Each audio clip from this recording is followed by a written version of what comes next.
Good morning. उम्मीद है कि आप लोगों ने 8.1 प्रश्नावली को सॉल्व कर लिया होगा। यदि कोई समस्या हो तो आप कमेंट में या व्हाट्सएप पर जो हमने ग्रुप बनाया है उसमें आप नीचे लिखेंगे और मैं उसका सॉल्यूशन दे दूंगा और आपको समझा दूंगा। चलिए 8.2 में आते हैं। इसमें जो चैप्टर है वो है लाभ और हानि, प्रॉफिट एंड लॉस। देखिए, लाभ हानि, प्रॉफिट एंड लॉस। प्रॉफिट आप जैसा जानते हैं कि दुनिया में कोई भी आदमी जो व्यापार करता है तो व्यापार का अर्थ है सामान खरीदना और सामान को बेचना। इस प्रक्रिया में दो तरह की बातें होती है, या तो उसे लाभ होगा या उससे हानि होगी। लाभ कब होता है कि सपोज कीजिए कि मैंने कोई सामान अगर 100 रुपये में खरीदा और उसे 120 रुपये में बेच दिया, तो यदि हमने खरीदा कम में और बेचा ज्यादा में तो उस कंडीशन में क्या होगा? प्रॉफिट होगी, ऑब्वियसली प्रॉफिट होगी, सीधी बात है। लेकिन यदि हमने कोई सामान 100 रुपये में खरीदा और उसे 100 रुपये से कम पड़े, यानी कितना भी कम हो सकता है, सपोज कीजिए 80 रुपये में हमने बेच दिया, तो उस कंडीशन में क्या होगा? हमें हानि होगी, लॉस होगा। इतना तो आपको पता ही है, ठीक है, आप लोग देखते भी होंगे। तो इसी को आप गणितीय निरूपण में सीखेंगे कि कैसे हम प्रॉफिट एंड लॉस निकालते हैं, लाभ और हानि निकालते हैं, और लाभ और हानि की गणना प्रतिशत में भी करते हैं। ठीक है, इसके लिए कुछ टर्म समझना बहुत जरूरी है। जैसे सबसे पहले आपको समझना है कि कोई भी व्यापारी जिस मूल्य पर कोई सामान खरीदता है, कोई भी व्यापारी जिस मूल्य पर कोई भी सामान खरीदता है, ठीक है, कौन व्यापारी? जो सामान खरीद के बेचता है, ठीक है, वैसे व्यापारी की मैं बात कर रहा हूँ। जैसे दुकानदार ले लीजिए, दुकानदार पहले तो थोक में सामान लाता है, ठीक है, तो सपोज करें कि कोई सामान वो जितने में लाता है उस सामान को बोलते हैं उसका क्रय मूल्य। क्या बोलते हैं? क्रय मूल्य। और जिस मूल्य पर वो उस सामान को बेच देता है उसे बोलते हैं विक्रय मूल्य। क्या बोलते हैं? विक्रय मूल्य। फिर से सुन लीजिए कि कोई भी दुकानदार या कोई भी व्यापारी बेचने के लिए कोई सामान जितना में खरीदता है उसको क्रय मूल्य कहते हैं, और जितना में वो उस सामान को आगे बेच देता है उसको क्या कहते हैं? विक्रय मूल्य। यानी कि खरीद मूल्य क्रय मूल्य कहलाता है और बेचने का मूल्य विक्रय मूल्य कहलाता है। क्लियर है? इसी को अंग्रेजी में आप कहेंगे तो कॉस्ट प्राइस, सेलिंग प्राइस। ठीक है, चलिए वो सब देखेंगे। अब दो कंडीशन और है। लाभ के कंडीशन में कौन ज्यादा होगा? आप बताइए, तो कॉमन सेंस की बात है कि यदि खरीदा कम में और बेचा ज्यादा में तो लाभ होगा, ठीक है। उस कंडीशन में क्या होगा? विक्रय मूल्य पहले हो जाएगा और क्रय मूल्य बाद में, तो विक्रय मूल्य में से क्रय मूल्य को घटा देंगे तो क्या आ जाएगा? हमारा लाभ आ जाएगा। सिंपल है। जैसे हमने कोई सामान 100 रुपये में खरीदा और 200 में बेच दिया तो क्या होगा? हमको बताइए तो, सिंपल बात, तो लाभ होगा। और लाभ कितना होगा? तो पहले विक्रय मूल्य को लिख लेंगे, क्योंकि अंकगणित इसमें जो है अंक माइनस की अवधारणा नहीं है, खरीद बिक्री में माइनस की अवधारणा नहीं है, लाभ या हानि की अवधारणा होती है, माइनस इंटीजर नहीं आता है। ठीक है, तो क्या लिखेंगे कि 200 माइनस 100 बराबर कितना? 100 रुपया। लेकिन इसी कंडीशन में यदि उसी को उल्टा कर दिया जाए कि कोई आदमी 200 में सामान खरीदता है और 100 में बेच देता है, 200 में हमने खरीदा और 100 में उसको बेच दिया, उस कंडीशन में क्या हो जाएगा? हमारा लॉस हो जाएगा, हमारी हानि हो जाएगी। कितना हानि होगा? ठीक है, तो अब की बार क्रय मूल्य में से क्या करेंगे? विक्रय मूल्य को घटा देंगे।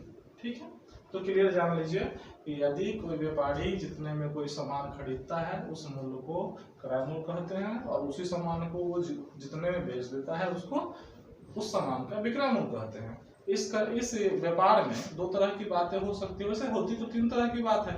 एक कंडीशन में होता है कि जितना में खरीदा उससे ज्यादा में बेचा यदि तो लाभ होगा, यदि जितना में खरीदा उससे भी कम में बेच दिया तो हानि हो जाएगा, लॉस हो जाएगा। एक कंडीशन ऐसा भी आता है कि जितना में खरीदे उतना में ही बेच दिए, ठीक है, तो क्या होगा, नो प्रॉफिट नो लॉस, यानी कि ना तो लाभ हुआ ना ही हानि हुई, ठीक है।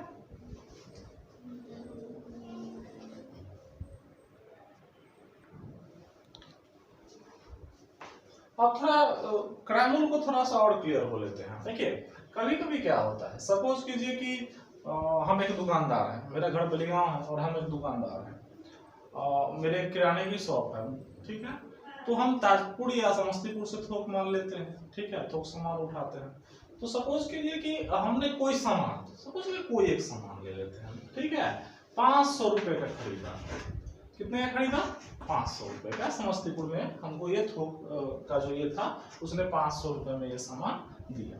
लेकिन ऐसा तो नहीं है कि समस्तीपुर से हम अपने सर पे रख के और लेके चले आएंगे, सामान इतना दूर है और भारी सामान है तो हम कैसे लाएंगे, या बहुत सारा सामान हम लाते हैं, ठीक है, तो ऐसा तो नहीं है कि वो ऐसे ही चला आएगा, ठीक है, तो हमें कुछ बीच का फ्रेट लगता है, ऊपरी खर्च कह सकते हैं, वहां लोड कराने का लेबर से, फिर यहाँ पर उतारने का, अगर बीच में ट्रांसपोर्टेशन है, गाड़ी टेम्पो कुछ भी है, पिकअप है, तो उसका हमें लगता है, तो ऊपरी खर्च भी होता है, ठीक है। तो ये मान के चलो कि उस समय का क्रैमूल है, जहां जो हमने दुकानदार को दिया है। लेकिन इसके ऊपर भी मान के चलिए कि ऊपरी खर्च या ऊपरी व्यय, क्या बोलते हैं, ऊपरी खर्च या ऊपरी व्यय। सपोज कीजिए कि वो रहा आपका 50 रुपए। अच्छा ये बताइए, तो क्या अब हमारा क्रैमूल 500 ही रह गया? आप कहेंगे कि नहीं सर, ये खर्चा भी, कोई भी व्यापारी अपना नुकसान तो करता नहीं, तो ये खर्चा भी कहाँ जुड़ेगा, ये खर्चा भी इस पर ही जुड़ेगा। तो हमारा शुद्ध क्रैमूल कितना हो गया, शुद्ध क्रैमूल बराबर 550, यानी दोनों को जोड़ देंगे, 500 को और 50 को क्या करेंगे, जोड़ देंगे, तो 550 हो जाएगा। लेकिन अगर आपने इसी पर आपने अपना लाभ कैलकुलेट किया होता तो आपको नुकसान हो जाता ना, ठीक है। ध्यान रखिएगा, जीवन में भी आपको व्यापार करना पड़े तो आपका जो बीच का खर्च हो उसे जरूर अपने क्रैमूल में जोड़िए, नहीं तो आपको जो लाभ दिखेगा वो वास्तविक लाभ आपका होता नहीं है, ठीक है। तो ये रहा आपका कंडीशन कि ऊपरी खर्च को जोड़ के जो आता है उसे शुद्ध क्रैमूल कहते हैं, और इसी शुद्ध क्रैमूल पर हम आगे की क्रिया करेंगे, यानी कि जो भी लाभ या हानि की गणना करेंगे किस पर, शुद्ध क्रैमूल पर, किस पर, शुद्ध क्रैमूल पर। नहीं तो अगर इस पर हम कैलकुलेट कर देंगे तो वो हमारा गलत हो जाएगा, ठीक है, क्योंकि खर्च भी हुआ तो इसी को लाना, ओके। और अब ध्यान रखिए एक चीज कि यदि ऊपरी खर्च नहीं है तो हम इसी को ओरिजिनल कॉस्ट प्राइस यानी क्रैमूल मान लेंगे, कोई दिक्कत नहीं।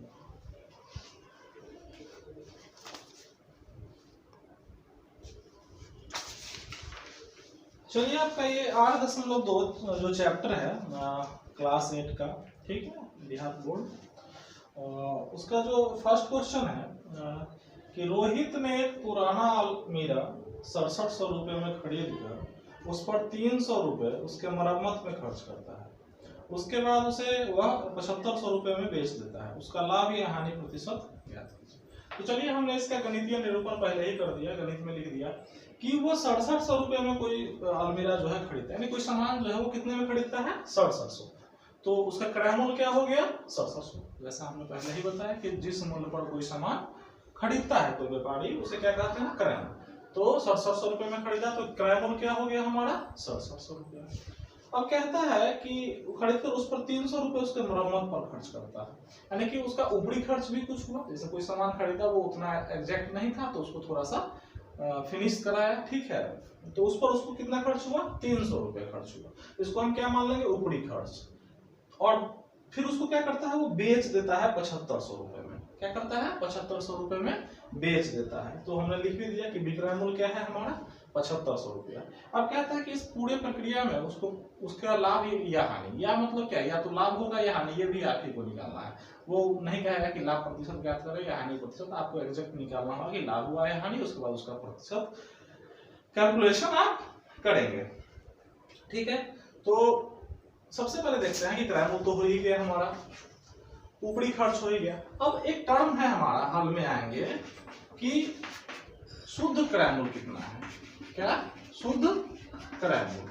तो आपको हमने बताया ही अभी तो शुद्ध क्रय मूल्य क्या करते हैं, क्रय मूल्य जो ऊपरी खर्च यानी कि 6700 जो 300 यानी कितना 7000 रुपया आपका क्या हो गया, शुद्ध क्रय मूल्य हो गया। ठीक है, और विक्रय मूल्य आपका दे ही रखा है। ठीक है, विक्रय मूल्य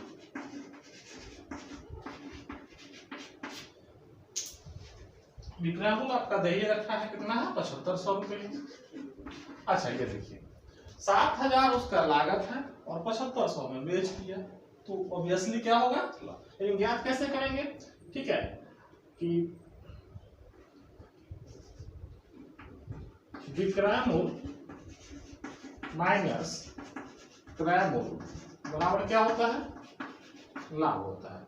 यानी कि 7500 माइनस 7000 बराबर 500, यानी कि 500 रुपया क्या हो गया आपका, लाभ हो गया। ठीक है, 500 रुपया क्या हो गया, लाभ। सीधी बात है कि 7000 में खरीदा और 7500 में बेच दिया, तो 500 रुपया लाभ हुआ।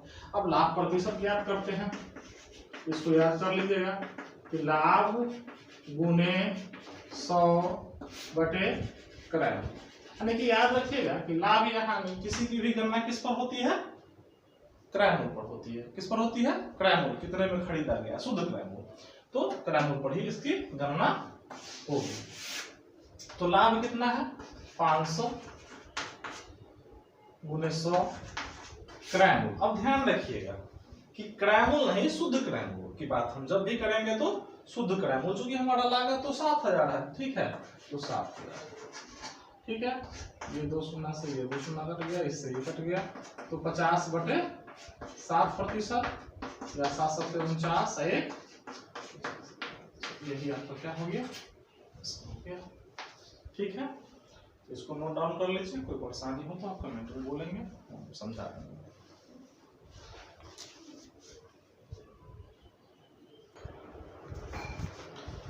चलिए दूसरा जो प्रश्न है उसमें ऐसा ही मतलब ये टेबल बनाया हुआ है और उसमें 1 से लेके 5 तक प्रश्न है, लेकिन मैंने केवल 2 ही प्रश्न को उठाया है, पहला नंबर और चौथा नंबर। बाकी आपको स्वयं ही हल करने हैं, तो इसमें कुछ चीजें दी हुई, जैसे पहला सीरियल नंबर 1 2 वो क्वेश्चन है, फिर दूसरा है खरीद मूल्य दिया हुआ है, सब रुपए में है। ठीक है, खरीद मूल्य दिया हुआ है, फिर ऊपरी खर्च दिया हुआ है, क्रय मूल्य दे दिया है। इसे इस प्रश्न में नहीं दिया है, लेकिन एक खाना मैं पहले समझा रहा हूँ। तो क्रय मूल्य है, विक्रय मूल्य है, लाभ है, हानि है, लाभ प्रतिशत है, हानि प्रतिशत है। अब सपोज कीजिए इतने टेबल में पहला प्रश्न में आपको खरीद मूल्य 1500 दे दिया, ऊपरी खर्चा 320 रुपया दे दिया, तो आपको x की वैल्यू फाइंड करनी है। इसमें क्या क्या क्वेश्चन है, x y z का मान ज्ञात करना है। क्या मान ज्ञात करना है, x y z। ठीक है, तो इसमें x का मान, तो चलिए सबसे पहले यहाँ आते हैं कि x का मान क्या हो जाएगा, क्रय मूल्य। क्रय मूल्य क्या होता है, खरीद मूल्य में ऊपरी मूल्य जोड़ने पर, तो x बराबर हो जाएगा 1500 प्लस 320 यानी कि 1820 रुपया। तो आप x की जगह पर क्या लिख सकते हैं, यहाँ पर 1820 रुपया लिख सकते हैं, कोई दिक्कत नहीं है। चलिए अब क्या है कि आपका x यानी कि क्रय मूल्य आ गया, कितना आ गया क्रय मूल्य 1820 रुपया। अब चलिए विक्रय मूल्य को थोड़ा देर के लिए रोकते हैं।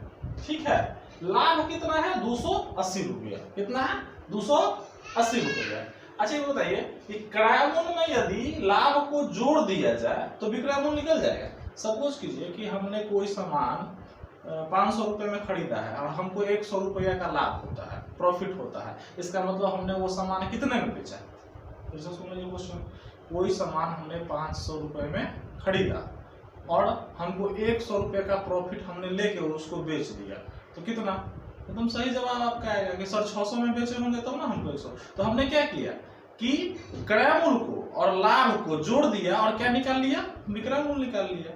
ठीक है, लेकिन यही अगर हानि होता तो क्या होता कि सपोज कीजिए 500 में कोई सामान हमने खरीदा और उसको 100 रुपये हानि पर बेच दिया, हमको लॉस हो गया उस में 100 रुपए का, तो आखिर हमने उसको बेचा कितने में था? आप कहेंगे सर उसको 400 में बेचे तब हमको लॉस हुआ।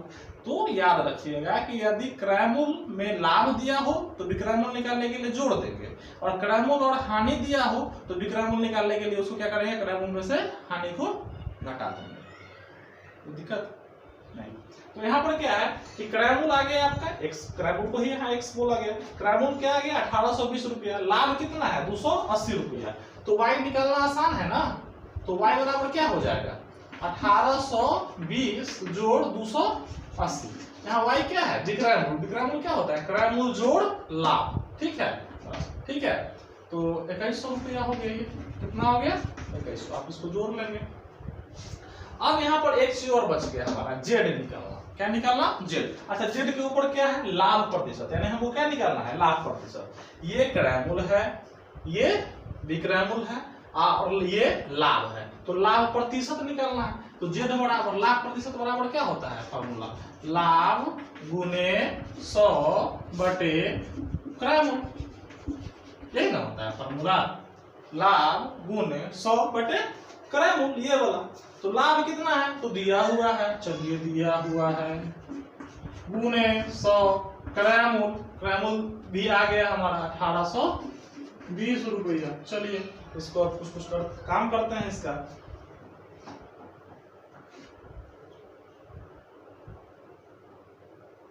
चलिए चलिए चलिए चलिए 20 50 से 20 से, चलिए कोई बात नहीं है, 4 से 4 सते नहीं 2 से 14 दूनी 28 2 में 18 2 एकम 2 7 दूनी 14 13 सते 91, यानी 200 बटे 13%, यानी कि 13 एकम 13 7 0 13 बचे 65%।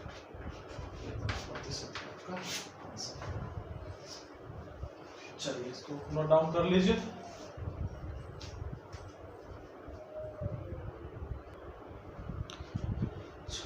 चलिए चौथा प्रश्न जो है इसको ध्यान से देखिएगा। खरीद मूल्य 9000, ऊपरी व्यय 200 रुपए, तो क्रय मूल्य निकाल लेते हैं सबसे पहले, यानी कि x बराबर हो जाएगा आपको क्या 9000 और ऊपरी खर्चा तो जुड़ता है तो 200, यानी कितना हो गया ये 9200, 9200 रुपए, यानी कि शुद्ध क्रय मूल्य कितना हो गया ये, ठीक है x है। अब दूसरा में है विक्रय मूल्य दे रखा है, विक्रय मूल्य कितना दे रखा है 7200। देखिए क्रय मूल्य 9200, क्रय मूल्य 9200 यानी कि 9200 रुपए, और विक्रय मूल्य 7200, 7200 रुपया।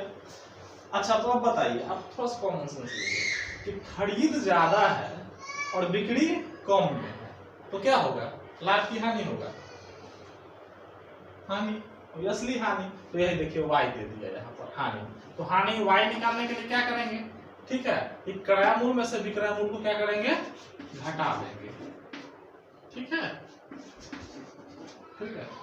तो ये 2000 रुपए का क्या हो गया, इसको हानि हो गई, लॉस हो गया इसको, क्योंकि ज्यादा में खरीद लिया और कम में बेचना पड़ा किसी कारण से उसको, तो यहाँ पर क्या हो गया उसको लॉस हो गया।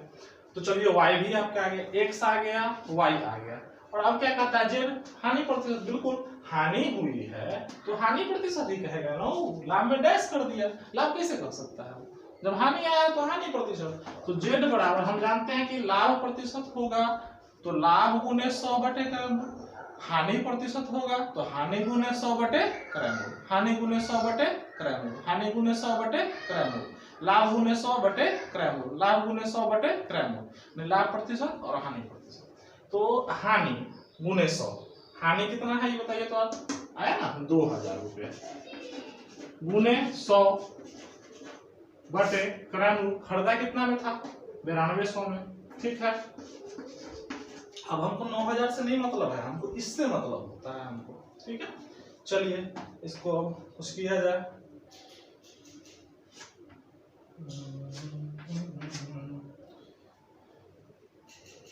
इसको हो गया कुछ 46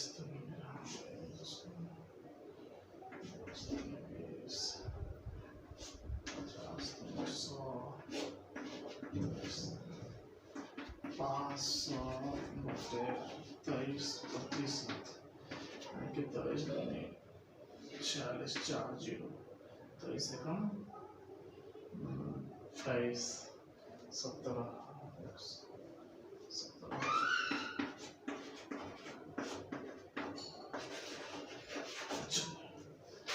ठीक है। तो इसको हमने काट करके इतना मान निकाल लिया, इसको नोट डाउन कर लीजिए। कोई समस्या हो तो आप कमेंट में पूछिएगा, हम जवाब देंगे।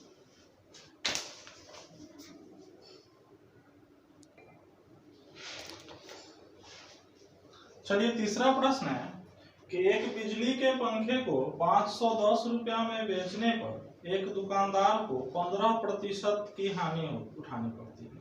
बताइए दुकानदार ने पंखा कितने में खरीदा? यदि वह पंखे को 630 रुपया में बेचे तो उसे कितने प्रतिशत लाभ या हानि होगी? ठीक है, तो सबसे पहले इसको थोड़ा गणितीय निरूपण में, ये तो लैंग्वेज है, ये पूरी भाषा है क्वेश्चन की, प्रश्न की प्रकृति, लेकिन उसको हम क्या करते हैं गणितीय रूप में लिखते हैं। तो कोई पंखा को कितना में बेच रहा है? 510 रुपये में बेच रहा है। इट मीन्स कि हम क्या लिखेंगे, विक्रय मूल्य कितना है उसका, पंखे का 510 रुपया है। हानि कितनी होती है, लॉस कितना होता है? 15% परसेंट में, 15 रुपया नहीं 15% है। अब कहता है कि बताइए कि दुकानदार ने पंखा कितने में खरीदा। क्वेश्चन का पार्ट 1 ये है कि कितने में खरीदा। तो सबसे पहले क्या निकालना है हमें, क्रय मूल्य निकालना है। क्या निकालना है? क्रय मूल्य। तो इसके लिए देखिए याद रखिए कि क्रय मूल्य से विक्रय मूल्य जब निकालना होता है तो क्रय मूल्य का हम प्रतिशत निकाल देते हैं, लेकिन जब हमें विक्रय मूल्य से क्रय मूल्य पढ़ाना है, देखिए ध्यान रखिएगा, विक्रय मूल्य से क्रय मूल्य पढ़ाना है तो आप जनरली स्टूडेंट क्या करते हैं कि सर 510 का 15% निकाल के और फिर प्लस माइनस करके आंसर निकालने का प्रयास करते हैं। देखिए आप कभी भी हानि या लाभ की गणना विक्रय मूल्य पर कर ही नहीं सकते हैं। फिर से सुन लीजिए, आप कभी भी लाभ या हानि की गणना विक्रय मूल्य पर नहीं कर सकते हैं। उसके लिए किसका होना आवश्यक है? क्रय मूल्य का।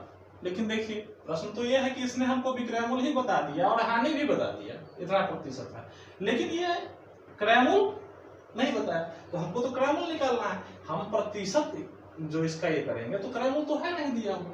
तो सबसे पहले अब हम मानेंगे कि माना कि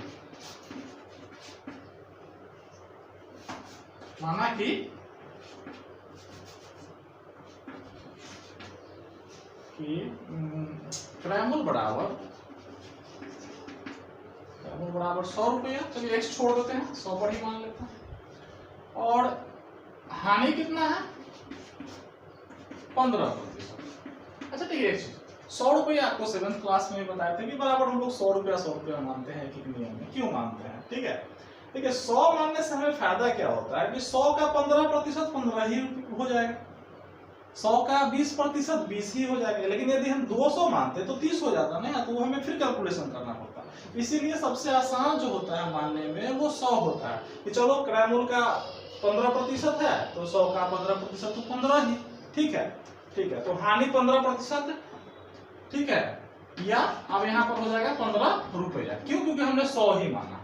तो ये बताइए कि विक्रय मूल्य क्या हो जाएगा? ठीक है, विक्रय मूल्य क्या हो जाएगा? याद रखिए कि हानि के कंडीशन में विक्रय मूल्य जो होता है वो क्रय मूल्य से कम होता है। क्या होता है? क्रय मूल्य से कम होता है। ठीक है, तो अब लिख देंगे कि 100 माइनस 15 यानी कितना रुपया? 85 रुपया में उस सामान को, ये काल्पनिक है, हमने माना है अपने मन में। ठीक है, 85 रुपया में वो उस सामान को बेचा होगा। चलिए ये हमने माना है कि क्वेश्चन से इसका वास्ता अब पड़ेगा। ठीक है, अब लिखेंगे कि यदि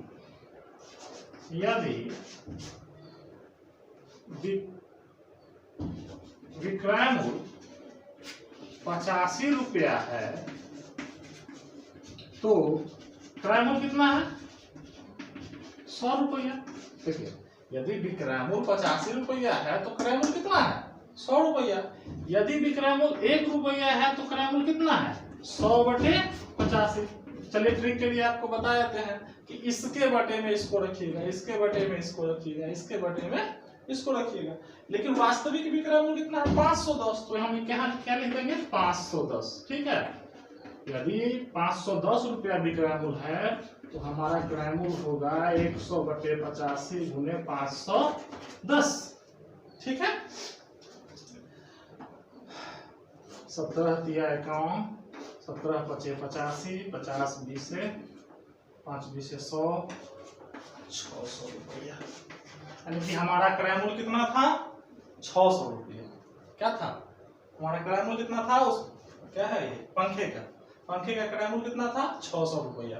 बेच दिए थे हम 510 में, इसलिए हमको कितना लॉस हो गया था? 15%। यानी कि हमने क्या किया, विक्रय मूल्य दिया हुआ था, हानि दी थी, उस हिसाब से हमने क्या निकाला?